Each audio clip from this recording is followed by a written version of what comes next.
नमस्कार दोस्तों, insight academy में एक बार पुनः आपका स्वागत है। जैसा कि हमने पिछले वीडियो में T3 था, हमारा टेस्ट 3 था, उसका पार्ट 8 डिस्कस कर लिया था, जिसमें हमने 48 प्रश्न डिस्कस कर लिए थे। चलते हैं आगे के प्रश्नों में। नेक्स्ट प्रश्न जो रहेगा आपका इस वीडियो का पहला प्रश्न और टोटल प्रश्न में से 49वां प्रश्न जो रहेगा वो आपका है कि गुलाबी उर्दू का जनक किसे कहा जाता है। ऑप्शन है आपके शरद जोशी, श्यामलाल गुप्ता, इकबाल या फिर मुल्ला रमूजी। ठीक है, तो सही उत्तर क्या हो जाएगा आपका मुल्ला रमूजी। मुल्ला रमूजी का संबंध किस शहर से है? भोपाल शहर से है। एक इनका जो इनके नाम पे जो मुल्ला रमूजी संस्कृति भवन है वो भी भोपाल में ही स्थित है। ठीक है, अगला प्रश्न है आपका अलीजा प्रकाश किसकी रचना है और उन जिसने भी रचा उसको उनने किसके दरबार में रचा। ठीक है, कौन लेखक है और किसके दरबार में उसको लिखा गया। तो ऑप्शन जो है आपके यहाँ पे भूषण के दो ऑप्शन है आपके, भूषण के द्वारा रचा गया प्रताप सिंह के दरबार में या फिर भूषण के द्वारा माधवराव सिंधिया के दरबार में।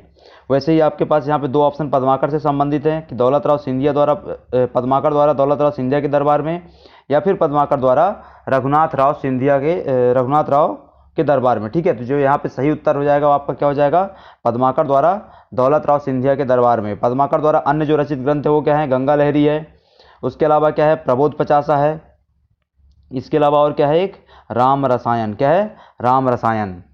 आगे चलते हैं प्रश्न नंबर 51 में। 51वां प्रश्न बोलता है आपका कि किस लोक कवि को कृषि क्षेत्र का पंडित कहा जाता है। और मतलब इसमें जो इन चारों में से जो कवि है उनकी जो रचनाओं का मुख्य केंद्र बिंदु होता था वो क्या होता था? कृषि कार्य होता था। ठीक है, तो इसमें जो प्रमुख ऑप्शन है आपके घाघ हैं, ईश्वरी हैं, जगनीक हैं एवं बाणभट्ट हैं। ठीक है, तो इसमें जो सही उत्तर है आपका क्या है? घाघ। घाघ की रचनाओं का केंद्र बिंदु क्या होता था? कृषि होता था। ठीक है, आगे चलते हैं प्रश्न नंबर 52। वसुधा नामक पत्रिका का संपादन निम्न में से किसने किया था? वसुधा नामक पत्रिका का संपादन किसके द्वारा किया गया? ऑप्शन है आपके शिवमंगल सिंह सुमन, शरद जोशी, हरिशंकर परसाई, सुभद्रा कुमारी चौहान। ठीक है, तो ऑप्शन हो जाए सही उत्तर क्या हो जाएगा आपका यहाँ पे?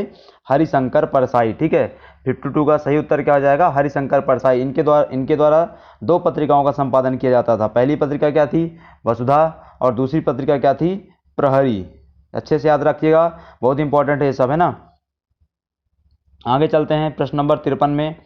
निम्न में से किस कवि को बुंदेली साहित्य का सिरमौर कहा जाता है? बुंदेली साहित्य का सिरमौर इनमें से किसको कहते हैं? ऑप्शन है आपके रामचंद्र पांडे, जगनीक, घाघ या फिर ईश्वरी। ठीक है, तो यहाँ पे जो सही उत्तर हो जाएगा आपका 53 का वो क्या हो जाएगा? डी। कौन सा? ईश्वरी। इनको किनको? ईश्वरी को बुंदेली साहित्य का सिरमौर कहा जाता है। ठीक है, इनकी जो रचनाएं थी वो क्या थी? ईश्वरी सतसई थी, ईश्वरी सतसई, ईश्वरी प्रकाश, ईश्वरी फाग, ये सब इनकी क्या थी? रचनाएं थी। ठीक है, आगे चलते हैं प्रश्न नंबर 54। रसिक प्रिया नामक रचना केशवदास ने किसकी प्रेरणा से लिखी थी? मतलब रसिक प्रिया किस पर केंद्रित है? केशवदास द्वारा रचित। ठीक है, ऑप्शन है आपके रामचंद्र पद्माकर, इंद्रजीत या फिर राय प्रवीण। ठीक है, तो सही उत्तर क्या हो जाएगा आपका इसमें? राय प्रवीण। ठीक है, रसिक प्रिया का संबंध किससे है? राय प्रवीण से है। ठीक है, चलते हैं अगले प्रश्न में। 55 नंबर प्रश्न। कठिन काव्य का प्रेत किस कवि को कहते हैं? ऑप्शन है आपके हरिशंकर परसाई, पद्माकर, तुलसी या फिर केशवदास। ठीक है, तो जो सही उत्तर हो जाएगा आपका क्या हो जाएगा? केशवदास। केशवदास का जन्म कहाँ हुआ था? ओरछा नगर में हुआ था। कहाँ हुआ था? ओरछा नगर में हुआ था। ठीक है, ओरछा नगर किस जिले में है? निवाड़ी जिले में स्थित है। ठीक है, तो इनको क्या कहा जाता है? कठिन काव्य का प्रेत कहा जाता था।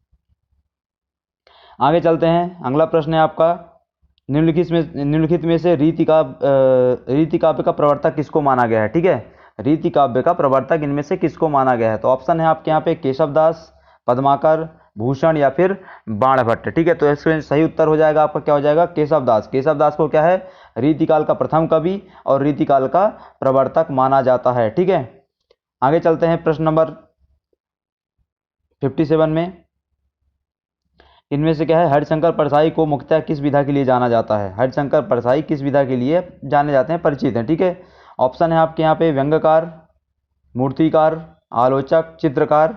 ठीक है, जो सही उत्तर हो जाएगा सीधी सी बात है क्या है? लेखक हैं, और इन लेखकों में से जो सही तरीके से जो लेखक माने जाते हैं वो क्या है? व्यंग्यकार माने जाते हैं। ठीक है, आगे चलते हैं। अगला प्रश्न जो आपका वो है कि निमाड़ी साहित्य का इतिहास, ये पुस्तक किसने लिखी है? निमाड़ी साहित्य का इतिहास नामक पुस्तक किसके द्वारा लिखी गई है? ऑप्शन है आपके डॉक्टर श्रीनिवास शुक्ल, संत सिंगा जी, महेश कटारे या फिर डॉक्टर श्री राम परिहार।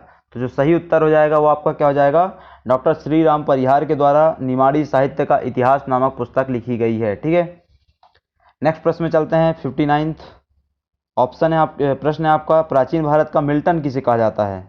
मिल्टन, ठीक है, मिल्टन क्या थे, वहाँ पे इटली के कवि थे। ठीक है, इटली के क्या थे, लेखक थे, कवि थे वहाँ। तो उनका कंपेयर भारत में किससे किया जाता है। तो यहाँ पे ऑप्शन है आपके कालिदास, भवभूति, भर्तृहरि या फिर बाणभट्ट। ठीक है, तो यहाँ पे सही उत्तर हो जाएगा आपका क्या हो जाएगा, भवभूति। भवभूति के द्वारा जब पुस्तकें लिखी गई वो कौन कौन सी पुस्तकें हैं, मालती माधव, कौन कौन सी पुस्तकें लिखी भवभूति ने, जिनको प्राचीन भारत का मिल्टन कहते हैं, मालती माधव, महावीर चरित्र, उत्तर रामचरित्र। कौन सी, उत्तर रामचरित्र। यहाँ पे जो एक ऑप्शन दिया हुआ है कालिदास, इनको क्या कहा जाता है, शेक्सपियर कहा जाता है भारत का। ठीक है, आगे चलते हैं।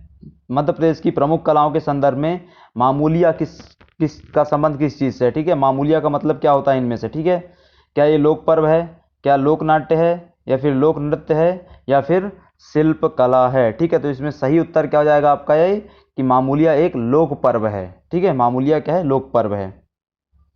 अगले प्रश्न में चलते हैं। 61 है, 61 प्रश्न आपका कि मध्य प्रदेश के किस जिले में संस्कृत भाषा का प्रयोग किया जाता है। आपका मध्य प्रदेश का कौन से जिले का कौन सा गांव है जहां पूर्णतया संस्कृत भाषा का प्रयोग किया जाता है। ऑप्शन है आपके यहाँ पर जबलपुर का झीरी गांव, नरसिंहपुर का महाद गांव, भोपाल का हमीदिया गांव, या फिर सागर का रतौना गांव। ठीक है, तो यहाँ पे जो नरसिंहपुर का महद गांव है ये पूर्णतया संस्कृत का प्रयोग होता है यहाँ पर इस गांव में। ठीक है, आगे चलते हैं। प्रश्न नंबर 62 ढोला मारू के गीत का गायन मध्य प्रदेश के विभिन्न अंचलों में किया जाता है। वास्तविक रूप से किस राज्य का लोकगीत है। ढोला मारू मध्य प्रदेश में गाया जाता है कई अंचलों में, पर वास्तव में ये कहाँ का है, ये प्रश्न है आपका, महाराष्ट्र, मध्य प्रदेश, उत्तर प्रदेश या फिर राजस्थान। ठीक है, तो सही ऑप्शन क्या हो जाएगा आपका, राजस्थान। ढोला मारू हमारे कहाँ प्रचलित है, मालवा क्षेत्र में प्रचलित है, और उससे सटे हुए रीजन राजस्थान से ये संबंध रखता है। ठीक है, आगे चलते हैं। प्रश्न नंबर 63 भगौरिया पर्व भील जनजाति द्वारा किस अवसर पर मनाया जाता है। भगौरिया पर्व भील जनजाति द्वारा कब मनाया जाता है, किस अवसर पर मनाया जाता है। तो ऑप्शन है आपके यहाँ पर रबी की फसल बोने पर, रबी की फसल पकने पर, खरीफ की फसल बोने पर, या खरीफ की फसल पकने पर। ठीक है, तो यहाँ पे सही उत्तर क्या हो जाएगा आपका, जब रबी की फसल पक जाती है, उसकी कटाई होती है, तब वहाँ पे भगौरिया पर्व का आयोजन होता है। आगे चलते हैं। प्रश्न नंबर 64 में मध्य प्रदेश जो कला परिषद है वो कहाँ है। मध्य प्रदेश कला परिषद कहाँ स्थापित की गई, सागर, इंदौर, भोपाल या फिर ग्वालियर। जो सही उत्तर हो जाएगा आपका क्या हो जाएगा, भोपाल में है। मध्य प्रदेश कला परिषद की स्थापना कहाँ की गई है, भोपाल में। अगला प्रश्न है आपका मटकी नृत्य का प्रचलन किस क्षेत्र में विशेषतः होता है। मटकी नृत्य का संबंध किस क्षेत्र से है प्रदेश में। ठीक है, मालवांचल, बघेलखंड, बुंदेलखंड या फिर हमारे पड़ोसी राज्य छत्तीसगढ़ से। ठीक है, तो सही उत्तर हो जाएगा आपका क्या हो जाएगा, मटकी नृत्य का संबंध मालवांचल से है। ठीक है, मालवा क्षेत्र से। ये एकल या सामूहिक क्या होता है, नृत्य होता है। ठीक है, अगला प्रश्न है आपका प्रश्न नंबर 66 कि पगल्या किस अंचल से संबंधित है। पगल्या जो है उसका संबंध किस क्षेत्र से है। ठीक है, ये क्या है, पगल्या एक तरीके की चित्रकला है। ऑप्शन है आपके यहाँ पर निमाड़, पहला ऑप्शन है आपका निमाड़, दूसरा मालवा, तीसरा बघेलखंड, चौथा ऑप्शन क्या है आपके बुंदेलखंड। ठीक है, तो सही उत्तर हो जाएगा उसका क्या हो जाएगा, ए, निमाड़ से संबंध है। पगल्या का संबंध, चित्रकला का संबंध किससे है, निमाड़ से है। ठीक है, आगे बढ़ते हैं। 67 में कहरवा, कहरवा नृत्य को किस जनजाति के द्वारा किया जाता है, ये आपका ऑप्शन है, प्रश्न है आपका। ऑप्शन है गोंड, भील, उरांव या फिर बैगा। ठीक है, कहरवा नृत्य का संबंध किससे है, आपका गोंडों से। ठीक है, गोंड जनजाति संबंध है कहरवा की। ये क्या है, वैवाहिक अवसरों पर गाया जाता है ढोल नगाड़े के साथ। ठीक है, अगले प्रश्न में चलते हैं। 68 लावणी, लावणी लोक नृत्य लोक गायन का संबंध कहाँ से है, किस क्षेत्र से है, किस क्षेत्र में प्रचलित है। तो ऑप्शन है आपके यहाँ पे निमाड़, मालवा, बुंदेलखंड या फिर बघेलखंड। ठीक है, तो लावड़ी क्या है, मुख्यतः लावड़ी अगर सामान्य तौर पर देखा जाए तो कहाँ से संबंधित है, महाराष्ट्र से संबंधित। हमारे प्रदेश में कहाँ मिलेगा, वो निमाड़ के अंचल में मिलेगा। ठीक है, अगला प्रश्न है आपका 69 ध्रुपद संगीत अकादमी कहाँ है। ध्रुपद संगीत अकादमी का संबंध किस जिले से है। ठीक है, यह कहाँ किस जिले में स्थित है। ऑप्शन है आपके सागर, भोपाल, ग्वालियर या फिर जबलपुर। तो 1981 में, कब? 1981 में ध्रुपद संगीत अकादमी को कहाँ स्थापित किया गया था? भोपाल में स्थापित किया गया था। ठीक है, आगे चलते हैं। 70वां प्रश्न, निम्नलिखित में से वीर रस से परिपूर्ण गायन शैली का उदाहरण कौन सा है? वीर रस से परिपूर्ण गायन शैली कौन सी है? ऑप्शन है आपके बम्बोलिया, कलगी तुर्रा, आल्हा गायन, मसान्या। ठीक है, तो यहाँ पे जो सही उत्तर हो जाएगा आपका आल्हा गायन। ठीक है, जगनिक के द्वारा जो खंड काव्य लिखा गया जिसमें आल्हा और उदल के शौर्य का वर्णन किया गया है, उस चीज़ को यहाँ पे गायन के रूप में गाया जाता है। ठीक है, वीर रस के साथ। ठीक है, अगला प्रश्न है आपका 71 प्रश्न है आपका कि निम्नलिखित में से प्रतिस्पर्धात्मक शैली का गायन किस लोक शैली में होता है? प्रतिस्पर्धात्मक शैली की बात की जा रही है यहाँ पे। ठीक है, ऑप्शन है आपके बम्बोलिया, कलगी तुर्रा, फाग या इनमें से कोई भी नहीं। ठीक है, तो सही उत्तर है क्या आपका? कलगी तुर्रा। कलगी तुर्रा एक वाद विवाद वाला गायन है जिसे प्रतिस्पर्धात्मक रूप से गाया जाता है। ठीक है, इसके दो अखाड़े होते हैं। कलगी तुर्रा के 2 अखाड़े होते हैं। कौन कौन से? एक कलगी अखाड़ा होता है और दूसरा तुर्रा अखाड़ा होता है। ठीक है, जो कलगी अखाड़ा होता है वो देवी माँ के प्रतीक होते हैं, वो देवी माँ का पक्ष रखते हैं। जो तुर्रा अखाड़ा होता है वो भगवान शंकर, भगवान शिव का क्या है? पक्ष रखते हैं वहाँ पर। ठीक है,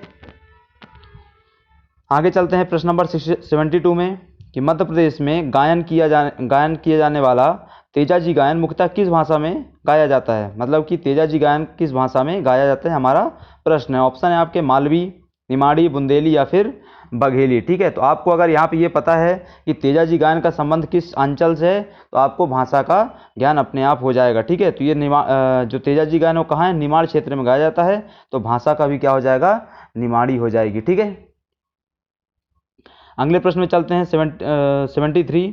73rd प्रश्न आपका क्या बोलता है कि आल्हा खंड के गायन करने वाले गायकों को किस नाम से जाना जाता है?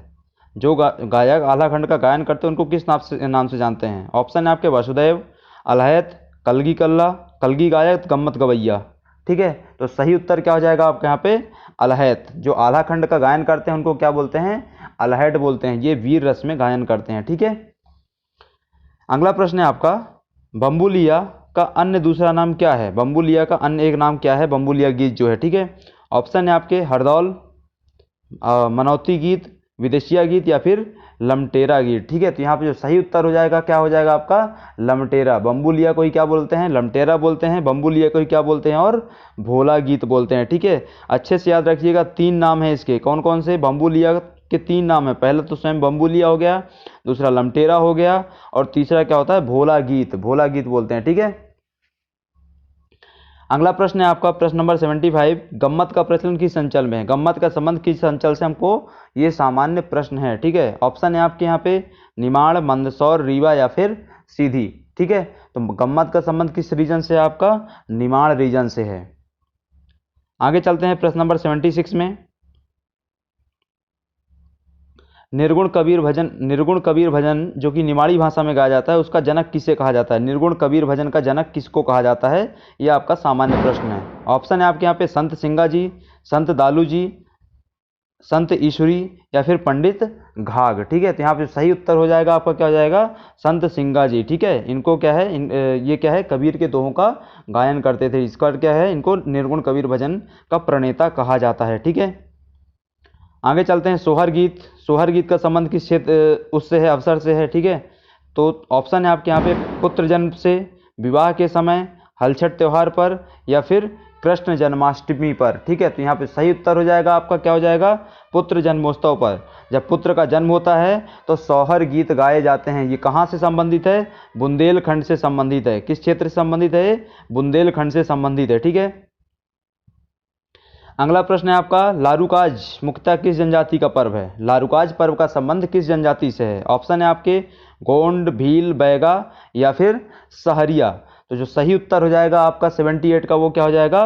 गोंड। लारूकाज पर्व का संबंध, महोत्सव का संबंध किससे है? गोंड जनजाति से है। ठीक है, जिसमें क्या है? भगवान नारायण देव की पूजा अर्चना की जाती है इसमें। ठीक है, अगला प्रश्न है आपका 79 कि दुर्लभ वाद्य विनोद समारोह का आयोजन स्थल निम्न में से कौन से शहर में होता है? वाद्य विनोद जो महोत्सव होता है उसका आयोजन कहाँ होता है? तो इसका आयोजन प्रत्येक वर्ष कहाँ किया जाता है? आपके भोपाल शहर में किया जाता है। ठीक है, बहुत ही सामान्य प्रश्न था ये, भोपाल में होता है। ठीक है, आगे चलते हैं प्रश्न नंबर 80 में। 80th प्रश्न है आपका कि बिरहा गायन का संबंध किस क्षेत्र से है? बिरहा गायन किस क्षेत्र में प्रचलित है? ऑप्शन है आपके निमाड़, मालवा, बुंदेलखंड या फिर बघेलखंड। ठीक है, तो इसका सही उत्तर क्या हो जाएगा आपका? बघेलखंड से संबंध है। ठीक है, बघेलखंड में अन्य जो गायन है वो कौन कौन से हैं आपके? विदेशिया गायन है, विदेशिया गायन है, दूसरा हमने यहाँ पे जो पढ़ा एक विरहा गायन है, इसके अलावा क्या है? बसदेवा गायन होता है। कौन सा गायन होता है? बसदेवा गायन होता है, और एक सामान्य बघेली गायन होता है। ठीक है, तो ये क्या थे? आपके बघेलखंड क्षेत्र के गायन थे, लोक गायन। अगले प्रश्न में चलते हैं। 81st प्रश्न, कुमारी लड़कियों द्वारा गाया जाने वाला मनाया जाने वाला पर्व कौन सा है? वह कौन सा पर्व है इन चारों में से जिसको कुमारी लड़कियों द्वारा मनाया जाता है? ऑप्शन है आपके यहाँ पे नवरात्रि, ऑप्शन है आपके यहाँ पे नवरात्रि, लारूकाज, नवरात्रि, लारूकाज, संझा व मामूलिया, या फिर उपरोक्त में से कोई नहीं। ठीक है, तो यहाँ पे सही उत्तर क्या हो जाएगा आपका? संझा व मामूलिया। ठीक है, संझा व मामूलिया कुमारी लड़कियों द्वारा मनाया जाने वाला पर्व है। अगला प्रश्न है आपका, आदिवासी श्री प्रेमा फल्ला किस विधा से संबंधित हैं? आदिवासी जो वो हैं पर्सनालिटी हैं श्री प्रेमा फल्ला जी, उनका संबंध किस चीज़ से है? चित्रकला, रूपांकर कला, सारंगी वादन या फिर नाट्यकार। ठीक है, तो इनका संबंध किस चीज़ से है? पिथौरा चित्रकला से। अच्छे से नाम याद रखिएगा, कौन सी चित्रकला? पिथौरा चित्रकला से इनका संबंध है। पिथौरा चित्रकला क्या है? एक भित्ति चित्रकला है। कौन सी चित्रकला है ये? भित्ति चित्रकला है। ठीक है, आगे चलते हैं प्रश्न नंबर 83, घड़ाल्या पर्व किस अंचल में मनाया जाता है? घड़ाल्या पर्व का संबंध किस अंचल से है? ऑप्शन है आपके मालवा, बुंदेलखंड, निमाड़ या फिर इनमें से कोई सा भी नहीं। ठीक है, तो सही उत्तर क्या हो जाएगा आपका? बुंदेलखंड। घड़ाल्या का संबंध किस क्षेत्र से है, किस अंचल से है आपका? बुंदेलखंड से है। अगला प्रश्न है आपका, गधों का मेला मध्य प्रदेश के किस जिले में लगता है? ऑप्शन है आपके शाजापुर, सतना, ब्यावरा या फिर देवास। तो सही उत्तर क्या हो जाएगा इसका आपका? चित्रकूट। चित्रकूट जो सतना जिले में पड़ता है, चित्रकूट, वहाँ गधों का मेला लगता है। ठीक है, अगला प्रश्न है आपका 85th प्रश्न, मैहर बैंड का गठन किसने किया था? ऑप्शन है आपके तानसेन, उस्ताद हाफिज अली खान, उस्ताद अलाउद्दीन खान या फिर कृष्णराव पंडित। ठीक है, तो सही उत्तर क्या हो जाएगा आपका इसका? उस्ताद अलाउद्दीन खान के द्वारा मैहर बैंड का गठन किया गया था। ठीक है, अगले प्रश्न में चलते हैं। प्रश्न नंबर 86 कि कुमार गंधर्व का मूल नाम क्या था? इस प्रश्न को हमने पिछले लेक्चर में डिस्कस किया हुआ था कि कुमार गंधर्व का मूल नाम था, पुराना नाम था, वो क्या था उनका? शिवपुत्र कहे जाते थे। ठीक है, शिवपुत्र उनका नाम था। शिवपुत्र सिद्धामैया कोमकली, ये उनका पूरा नाम था। ठीक है, हमको शिवपुत्र याद रखना है। ठीक है, इनका साधना स्थली क्या थी? देवास थी। इनका संबंध कहाँ से था? देवास था। वैसे मूल स्थान क्या था इनका? मूल जन्म स्थान क्या था इनका? कर्नाटक था। ठीक है, अगले प्रश्न में चलते हैं। चटकोरा नृत्य का किस जनजाति द्वारा किया जाता है? ऑप्शन आपके भील, कोरकू, बंजारा या फिर भारिया। ठीक है, तो सही उत्तर क्या हो जाएगा आपका? 87th का कोरकू जनजाति द्वारा चटकारा नृत्य किया जाता है। ठीक है, अगले प्रश्न में चलते हैं। प्रश्न नंबर 88, गुजरी महल निम्न में से किस जिले में स्थित है? ठीक है, ऑप्शन है आपके भोपाल, मांडू, ओरछा या फिर ग्वालियर। ठीक है, तो गुजरी महल किस जिले में स्थित है आपका? ग्वालियर किले में स्थित है। ग्वालियर किले में स्थित मतलब ग्वालियर जिले में स्थित हो गया। ठीक है, अगले प्रश्न में चलते हैं। प्रश्न नंबर 89 प्रश्न है आपका कि मध्य प्रदेश की आनंद नगरी या सिटी ऑफ जॉय किसको कहा जाता है? ठीक है, तो सबसे पहले आपको पता होना चाहिए कि आनंद नगरी किसको कहते हैं, तब तो आप बताएंगे कि वो किस जिले में स्थित है। ठीक है, तो आनंद नगरी सिटी ऑफ जॉय किसको कहते हैं? मांडू को कहते हैं। ठीक है, अब आपके ऑप्शन है यहाँ पे मांडू किस जिले में है? ठीक है, तो इंदौर, धार, उज्जैन या फिर चित्रकूट। ठीक है, तो सही उत्तर क्या हो जाएगा आपका इसका? धार में। ठीक है, अगला प्रश्न है आपका 90th प्रश्न कि मृगेंद्रनाथ की गुफाएं किस जिले में स्थित हैं? मृगेंद्रनाथ की गुफाएं किस जिले में स्थित है? ऑप्शन है आपके रायसेन, विदिशा, उज्जैन या फिर धार। ठीक है, या फिर धार। तो सही उत्तर क्या हो जाएगा आपका? मृगेंद्रनाथ की गुफाओं के संबंध में रायसेन से। ठीक है, मृगेंद्रनाथ की गुफाओं का संबंध कहाँ से है? रायसेन से है। ठीक है, अगला प्रश्न है आपका, चंदेरी के महल में निम्न में से कौन सी इमारत नहीं है? इन चारों में से सभी इमारतें चंदेरी के महल में है, बस एक को छोड़ करके, ठीक है, मतलब 3 सही वहीं पे हैं, एक नहीं है। ऑप्शन है आपके यहाँ पे हवा महल, जौहर कुंड महल, नौखंडा महल या फिर सतखंडा महल, ठीक है। तो यहाँ पे जो सही उत्तर हो जाएगा आपका वो क्या हो जाएगा, सतखंडा महल। क्यों? क्योंकि सतखंडा महल कहाँ है आपका, दतिया में, ठीक है। अगला आता है आपका प्रश्न नंबर 92। मंदसौर किले का निर्माण किसने करवाया था? ऑप्शन है आपके अलाउद्दीन खिलजी, यशोवर्मन, मोहम्मद बिन तुगलक, मसूद शाह, ठीक है। तो सही उत्तर क्या हो जाएगा आपका, अलाउद्दीन खिलजी ने क्या करवाया था, मंदसौर के किले का निर्माण करवाया था, ठीक है। आगे बढ़ते हैं प्रश्न नंबर 93 में। दक्षिण का प्रवेश द्वार की संज्ञा किस किले को दी गई है? दक्षिण का प्रवेश द्वार किस किले को कहा जाता है? मकड़ई का किला, सबलगढ़ का किला, गिन्नौरगढ़ का किला या फिर असीरगढ़ का किला, ठीक है। तो सही उत्तर क्या हो जाएगा आपका, असीरगढ़ का किला। असीरगढ़ का किला किसको क्या कहा जाता है, दक्षिण का प्रवेश द्वार कहा जाता है, ठीक है। अकबर की दक्षिण विजय भी इसी किले पर आकर के रुक गई थी। आगे चलते हैं प्रश्न नंबर 94। धार किले का निर्माण किस शासक ने करवाया था? अभी हमने ऊपर जो डिस्कस किया वो क्या डिस्कस किया था हमने कि मंदसौर के किले का निर्माण किसने करवाया था, तो उसका उत्तर क्या था आपका, अलाउद्दीन खिलजी था। यहाँ पे पूछा जा रहा है अब धार के किले का निर्माण किसने करवाया था? ऑप्शन है आपके अलाउद्दीन खिलजी, फिरोज शाह तुगलक, मोहम्मद बिन तुगलक एमबीटी या फिर इनमें से कोई भी नहीं, ठीक है। तो सही उत्तर क्या हो जाएगा आपका कि धार के किले का निर्माण किसने करवाया था, एमबीटी ने करवाया था, मोहम्मद बिन तुगलक ने करवाया था, ठीक है।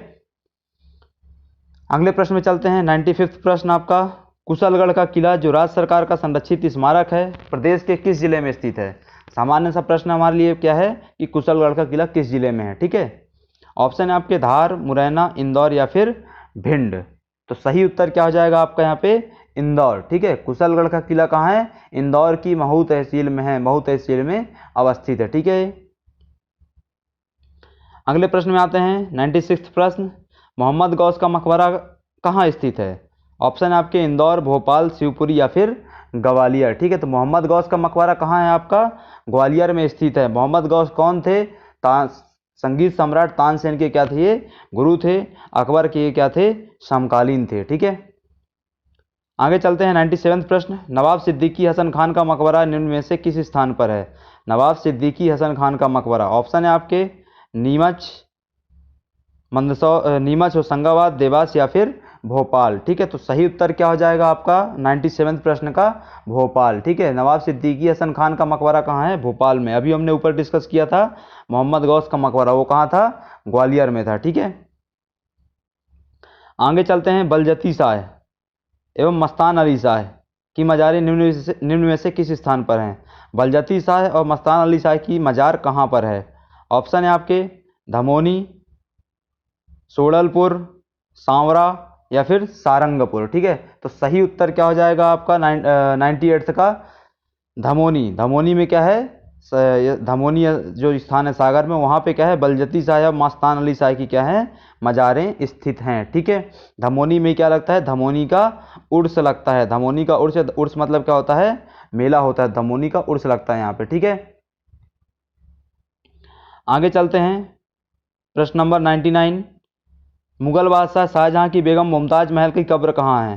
मुमताज महल की कब्र कहाँ स्थित है? ऑप्शन है आपके धार, खरगोन, ऑप्शन क्या है आपके यहाँ पे, धार हो गया, खरगोन हो गया, बुरहानपुर हो गया या फिर खंडवा हो गया, ठीक है। तो सही उत्तर क्या हो जाएगा आपका, शाहजहां बेगम की मुमताज महल की कब्र कहाँ है आपके, उसमें बुरहानपुर में स्थित है, ठीक है। आगे चलते हैं। प्रश्न नंबर आखिरी, इस वीडियो का आखिरी प्रश्न है ये, खजुराहो के मंदिरों को भौगोलिक रूप में कितने भागों में बांटा गया है? ठीक है, खजुराहो के मंदिर को भौगोलिक रूप से कितने भागों में बांटा गया है? तो खजुराहो के मंदिर को भौगोलिक रूप से 3 भागों में बांटा गया है। कौन कौन से भाग हैं वो 3? पश्चिमी समूह के मंदिर, पूर्वी समूह के मंदिर एवं दक्षिणी समूह के मंदिर। ठीक है, 3 भागों में खजुराहो के मंदिरों को बांटा गया है। ठीक है, जिसमें जो आपका कंडरिया महादेव का मंदिर है, जो प्रमुख मंदिर है उस वहाँ के पूरे प्रांगण का, उसमें वो कहाँ पे आता है? आपका पश्चिमी समूह के मंदिर में आता है। ठीक है, जो आपके पूर्वी समूह के मंदिर है उसमें अधिकांश मंदिर जो आते हैं वो किससे संबंधित हैं?